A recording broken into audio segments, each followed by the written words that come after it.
Well, Mr. Prime Minister, Mrs. Fraser, our Australian friends, and our friends from America, today's been a great pleasure. As Prime Minister Fraser and I discussed bilateral issues and world questions, it was clear that the bond between us and the bonds between our two countries are strong.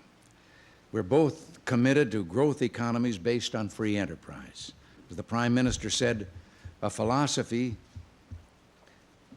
can't be mere words. It must guide policy and be expressed in action. And this he has done, bringing down inflation, spurring growth by cutting government spending, limiting bureaucracy, abolishing unnecessary regulations, and cutting taxes. You know, we ought to try something like that here.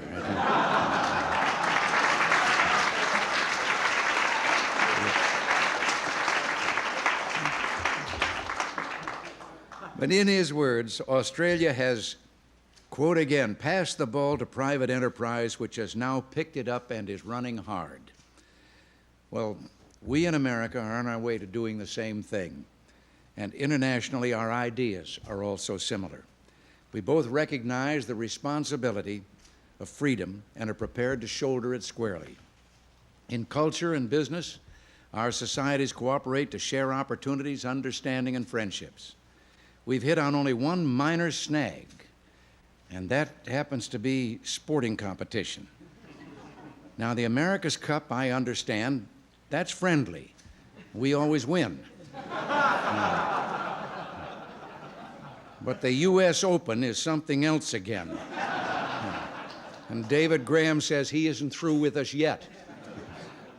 But Australia, like America, is a country where anything can happen and where anything can be achieved because people are free. Australian history, Mark Twain wrote, is full of surprises and adventures and incongruities and contradictions and incredibilities, but they're all true. They all happened. Well, it's the same way here, but that's our secret. We do not stagnate in a planned and withering government-dominated existence. We're free to be all that we can imagine. A few moments ago at the table, I was asking Mrs. Fraser, just checking out my memory to make sure it was correct. And that is a very wonderful day that is observed annually in Australia. Commemoration of the Battle of the Coral Sea, the turning point in World War II, where once again, as we've been so often, we were allied.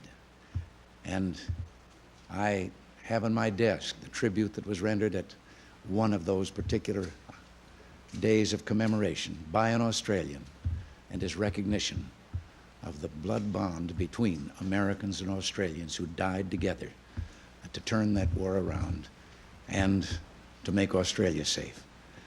And I didn't dare read it here because I don't think I could have gotten through it tonight. But the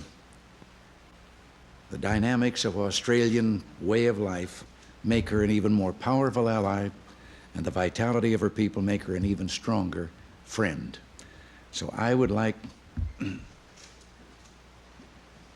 propose a toast to the Prime Minister of Australia and Mrs. Fraser, to the continued friendship and cooperation between our two countries, and to Her Majesty, the Queen. The Queen.